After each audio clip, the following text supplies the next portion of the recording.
So, first off, progress and forward movement. Okay, so these things are highly indicated for you guys. We are heading into Scorpio season. So, by the way, happy birthday for those who are celebrating. I forgot to wish you guys a happy birthday last week when I did the weekly reading, so I apologize for that. Have a splendid, happy holiday season. Enjoy your Halloween for those who are celebrating in the United States.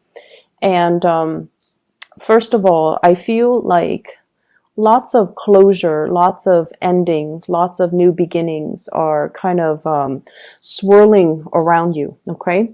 And basically what this means is take lessons from the past, move on forward, and, incorporate those lessons into future relationships, future work endeavors, future plans that you have going for yourself. Because everything that you've lived through, I feel like it has to happen in that specific order. And while you were going through it, it felt quite painful and you don't really understand why it's happening to you. But I feel as if there has been a major, major growth spurt for many of you and things are looking up. Many of you are moving forward with like new burst of energy when it comes to your professional development, okay? So I feel like this year was about taking on additional responsibilities. It forces you out of your comfort zone and it forces you to kind of like take initiative. Gone are the days where you just kind of sit back and wait for things to fall on your lap, like projects, clients, opportunities. I feel like this entire year encapsulates, the whole maturation process where we need to be a little bit more faster on the uptake, where we need to, not wait around for things anymore, and we have to be proactive. If we want to make changes, we have to kind of get out there and grab opportunities as they come in. So the time to kind of sit back and wait for things, it's done and over with. And I feel like many of you have come to the realization that time is ticking, life is slipping away. If you're on the sidelines of life, if you have been, especially on the more passive end, I see many of you looking at your hands, and the hands are a major indicator when it comes to aging because we do everything with our hands. I see many of you looking at your hands and you're just like, I'm getting older. What am I building for myself? What do I have to prove for myself? What legacy am I, leaving behind? And so the whole concept of aging, of time and progression and movement and, time slipping away from us, mortality, all of those things are being brought up. And especially so around birthday time when we get a little bit like, when that reality check kind of hits us. Oh no, I'm 1 year older. What am I doing with my life? What do I have to prove for myself? I feel like Sagittarius went through that a couple of months back. And I feel like for you guys, it's happening for you as we move into November.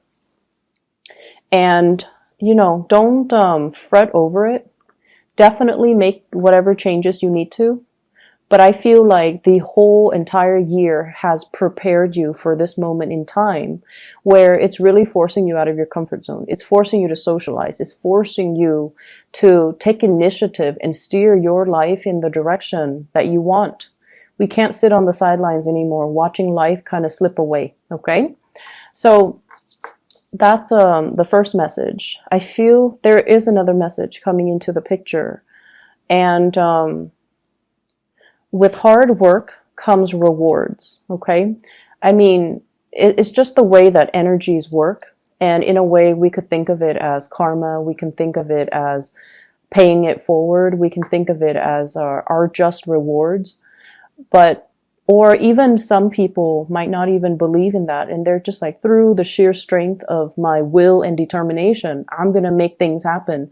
And that's fine. But I feel like, energetically, what we put out to the universe is what we get back. So if you want to put in 10% of the work, you're getting back 10% of the rewards. If you want to expedite the process and, put in 110%, then that's what you're getting back. And this is the month where you are going to see things coming back full circle. Okay? Just rewards coming to the ones that have earned it, that have worked hard for it. And so it's a really pleasant energy. It's like what goes around comes around. There is a sense of nostalgia as you reminisce about the past, people from the past, relationships from the past. And I feel like don't dwell too long and too much in that memory lane process, okay? Don't walk down memory lane. Life moves forward, and I feel like you're closing out a cycle and you need to advance forward. So let me talk about your love reading. First of all, this is the energy that you bring to the table. This is a really good card. We have the Emperor. This is a person, well, the people see you as this person. You embody this energy. Your love interest, your partner sees you as this. This is somebody who takes care of business. Okay? No matter what happens around you, you're very, very calm and collected and very stable. And whatever chaos is happening around you, you handle it with a lot of ease. Okay? So from an outsider's perspective looking in, you're reclining and you're relaxed and you look into the future. You're not looking into the past. I usually think of, the past as looking in the other direction, but you're looking to the future. You're anticipating certain outcomes. You're anticipating certain courses of action. You're anticipating, everything that I've worked up to now. This is how it's going to play out for me for the next few years. So I feel like you're in a very grounded, mature state, and you're looking at situation through a lens of realism, which is really good.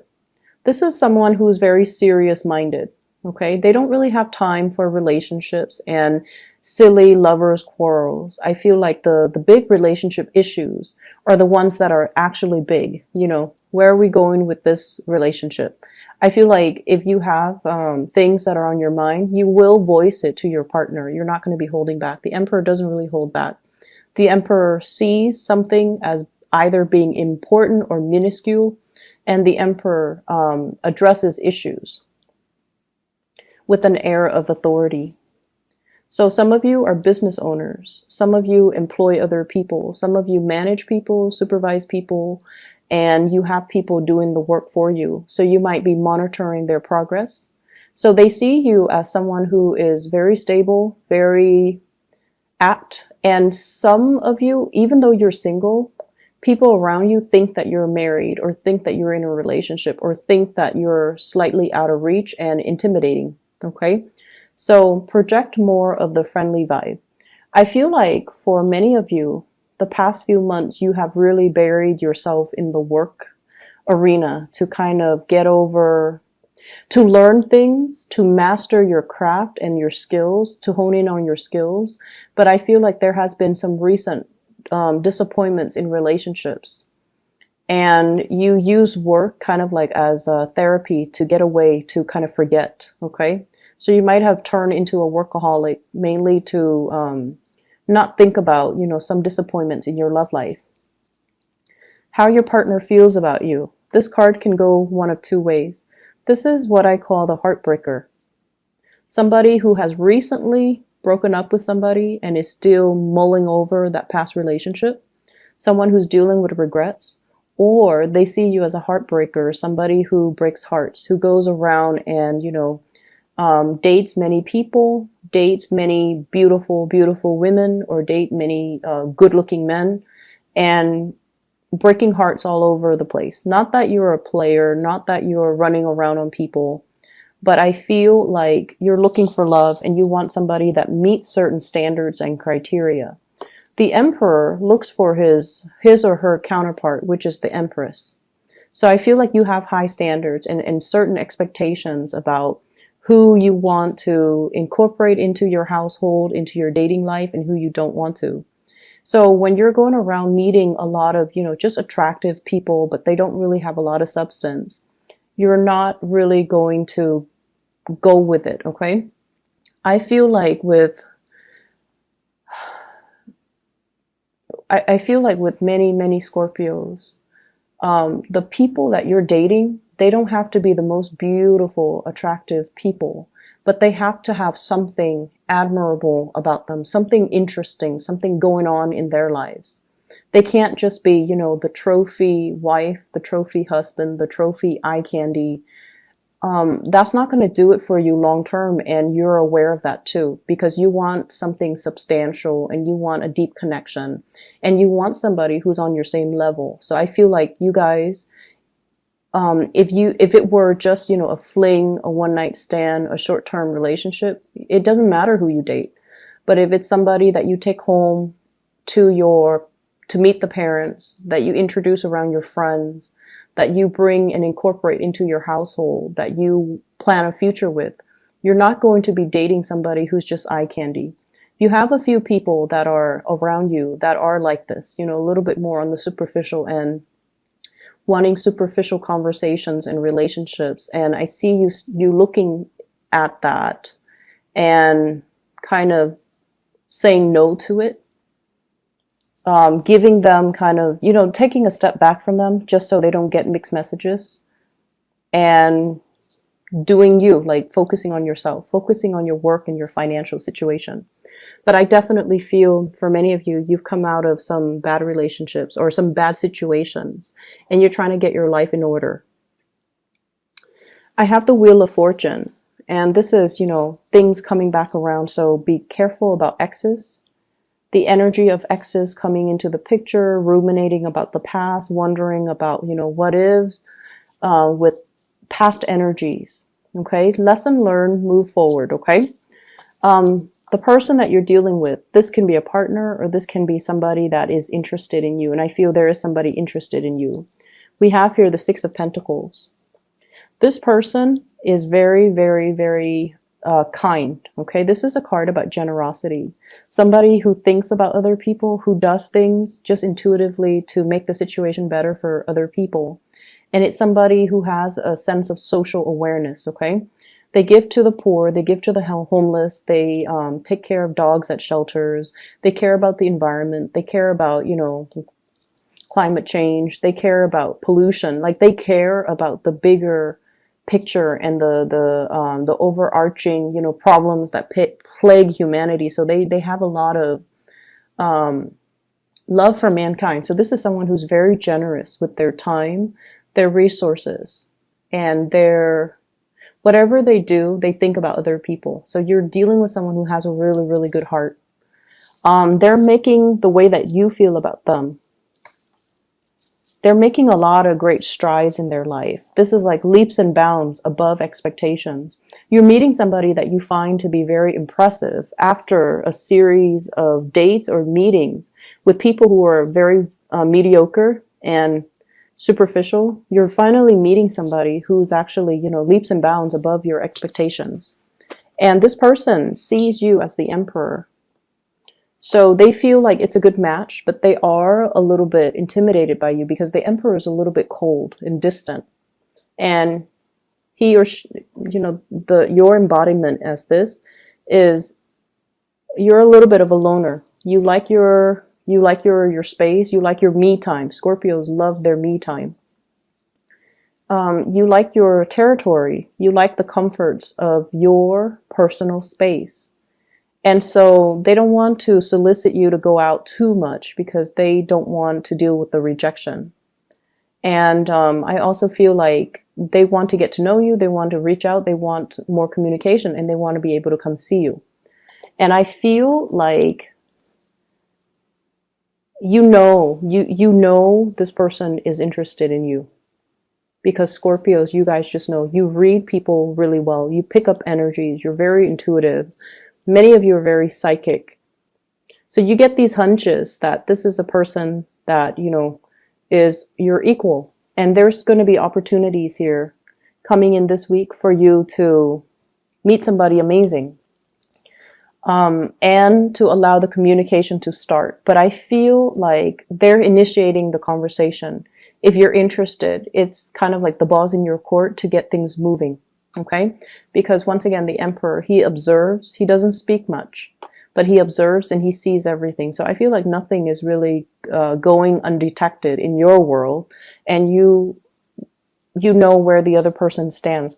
They're a really, really nice person. Some of you are just at a point where you're okay with not dating, and this person is coming at you and you don't want to lead them on. Okay, so you're trying to do the right thing, which is fine. The person is very nice. It's a really kind-hearted type of a person. And so they deserve the best. They deserve, if you're not interested, they deserve to know. But I feel like it can be a really good union here. But I feel some of you are still dwelling on some things from your past, some emotional hang-ups, some disappointment, and you might not be ready to date just yet. And then for others, those in relationships, your partner is heading into some major financial wave. Okay, so they're able to get a lot of achievements in the world. They're able to land good jobs. They're able to like be very financially stable. So I feel like that's going to help the relationship. In other areas of your life, what we have here is Seven of Cups. The Seven of Cups deals with ideas, dreams, fantasy, okay? Plans that are half-baked. They're still being thought out. They're not in the implementation stage just yet. They're still being thought over, being mulled over. You're still doing the blueprint. You're still trying to lay out, everything that needs to, where everything needs to go. I feel for many of you, you're looking at accounting, like QuickBooks come to mind, as well as Excel spreadsheets. You're itemizing things.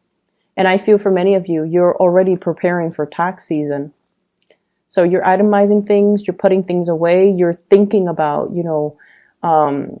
assets, you're thinking about liabilities, you're thinking heavily about some type of financial disclosure.